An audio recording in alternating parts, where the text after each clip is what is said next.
The newest batch of Dynasty Startup ADP is live over at Dynasty League Football, so today we're going to comb through the results and take a look at some running backs that the market may be a little off on. These are the most under and overrated players at the running back position. On March 20th, the Houston Texans signed Devin Singletary to a one-year $3.75 million contract. By following the money that other running backs got in free agency, we can see right away that this is not starter money at the position, and this will be a complementary role to sophomore Dameon Pierce. Singletary had carved out a role in Buffalo, but both the Bills and fantasy managers never quite got what they were hoping for out of him.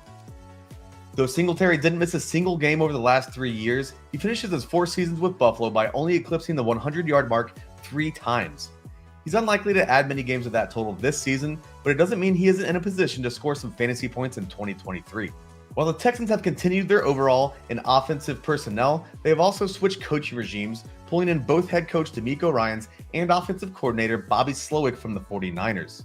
Slowick had been on the San Francisco offensive coaching staff since 2019, so it's worthwhile to assume he will bring at least some of that coaching philosophy to Houston. This would assuredly mean that the days of Dameon Pierce shouldering 75% of the team's carries is out of the question. Even after trading for Christian McCaffrey last season, the 49ers didn't allow him to record higher than a 54% carry percentage. This is even excluding a Week 7 when they eased him into the offense.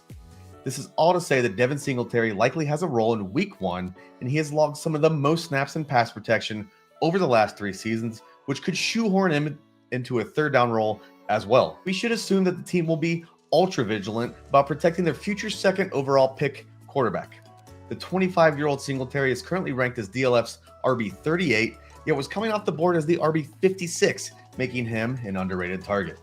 I just learned recently from a podcast, semantic satiation is the psychological phenomenon in which repetition causes a word or phrase to temporarily lose meaning for the listener, who then perceives the speech as repeated meaningless sounds. That seems to be exactly what's going on with Antonio Gibson, who is once again being touted as an underrated fantasy draft pick.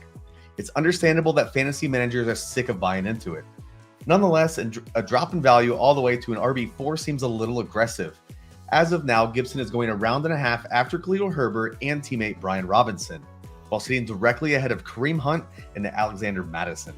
Understandably, there's some value to be had in Minnesota if Dalvin Cook doesn't remain with the team, but Mattison played in 17 games last year while scoring 4.8 half PPR points per game.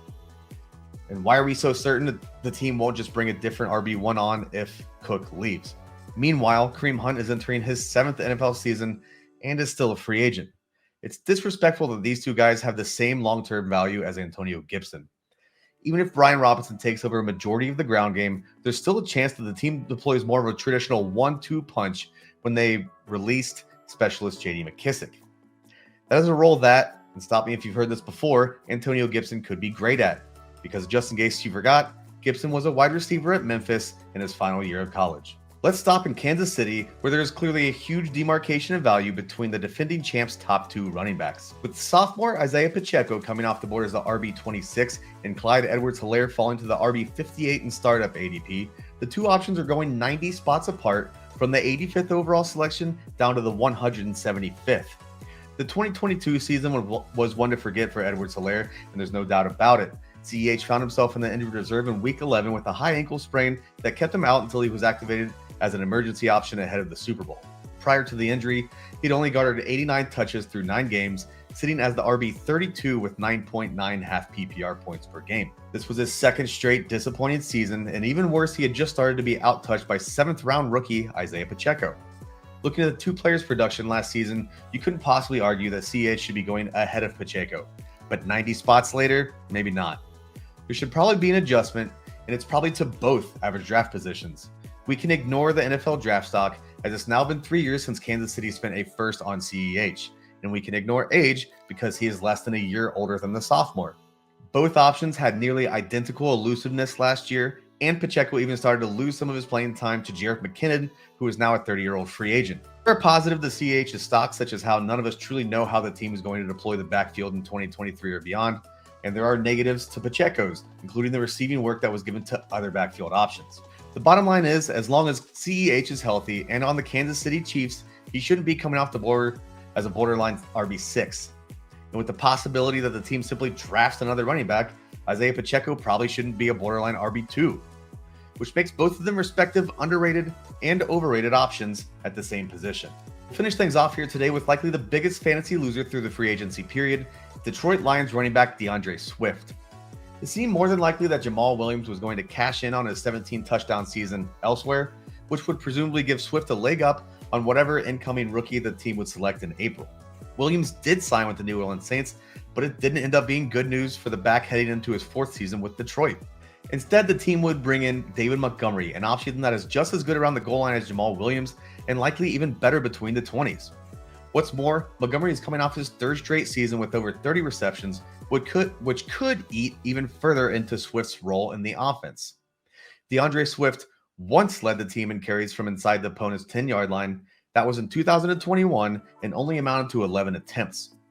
In the other 2 seasons, he was blown out of the water by Jamal Williams, and in 2020, he placed second behind the ghost of Adrian Peterson. No matter how the Dynasty community may feel about Swift, it's obvious that his NFL team does not share the same view, which is why it's utterly shocking that he is coming off the board as a top 10 running back option.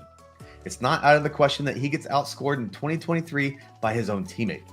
I would rather have his rookie comparable, Jahmyr Gibbs, in hopes that he lands in a more voluminous situation, or even other established veterans around the same price, such as Nick Chubb or the recently unlocked Tony Pollard.